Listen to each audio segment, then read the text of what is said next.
اب بول جب تم مر جائے گا تیری بیوی الگ نکاح کر کے اپنی زندگی گزار رہی ہوگی، تیری اولاد یعنی اچھے طریقے سے زندگی گزار رہی ہوگی، اور نہ جانے کتنی اولاد تو ہم نے ایسی دیکھی ہے جس نے اپنے بھائیوں کے مال پر قبضہ کر کے، جس نے اپنی اولاد کے سامنے لوگوں کے مال پر قبضہ کر کے اپنی جائیداد کو اکٹھا کر لیا۔ جب بعد میں اولاد کو پتا چلا جوان ہو گئی تو وہی اولاد باپ کے منہ پر کہتی ہے باپ تجھے باپ کہنے میں ہمیں شرم آتی ہے، اے باپ تجھے ہمیں باپ کہنے میں ہمیں شرم آتی ہے، اس لیے کہ جو آج ہمارے پاس پراپرٹی ہے، ہمارے پاس جائیداد ہے، وہ تیرے حلال کی کمائی کی نہیں ہے، وہ تم نے حرام کما کر کے اکٹھا کیا ہے۔ یاد رکھو تمہاری یہی کے ضلع مراد آباد کا ایک یہی کے پاس کا معاملہ ہے، ابھی کا سامنے آیا، تقریباً 70 لاکھ پر کی پراپرٹی ہے، دو بھائی، ایک بھائی نے بھائی پر بھروسہ کر لیا، سارا بڑھا کے آگے یار سارے کام تو کراتا چلا جا،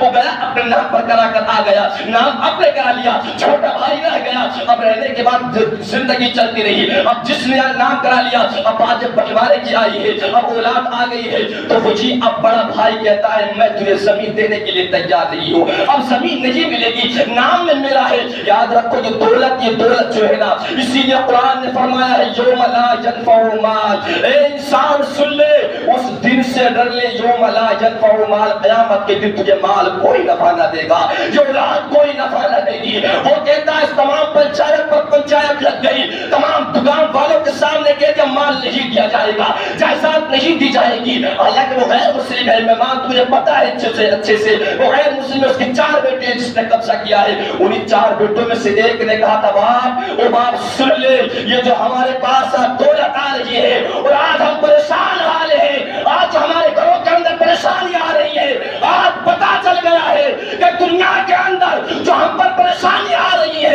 اس کی وجہ تو ہے،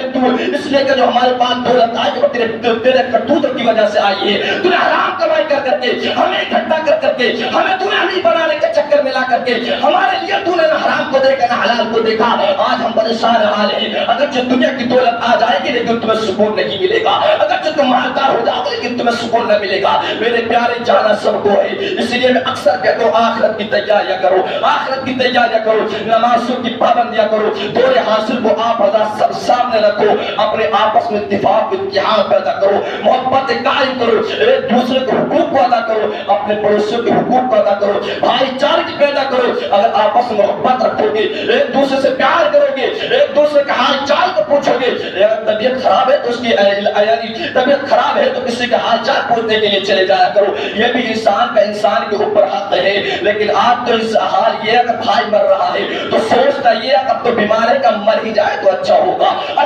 مر ہی جائے، تو پڑوسی بیمار ہے تو سوچا تو اس کا انتقال ہی ہو جائے اچھا ہوگا۔ یاد رکھو اگر تمہاری یہ سوچ ہوگی تو پھر اور دوسرے لوگوں کا حال کیا ہوگا؟ تمہارے پاس تو قرآن کا یہ حکم نہیں ہے، تمہارے پاس تو حدیث کا یہ حکم نہیں ہے، قرآن یہ کہتا ہے آپس میں اتفاق بنا کر کے رہو، آپس میں محبت بنا کر کے رہو، اپنے رب کی فرما برداری کرو، وہ رب جس نے ہمیں اور آپ کو جسم کے اندر جان ڈالی ہے اس رب کے فرمان کے مطابق زندگی گزارو۔ اللہ تبارک و تعالی کی بارگاہ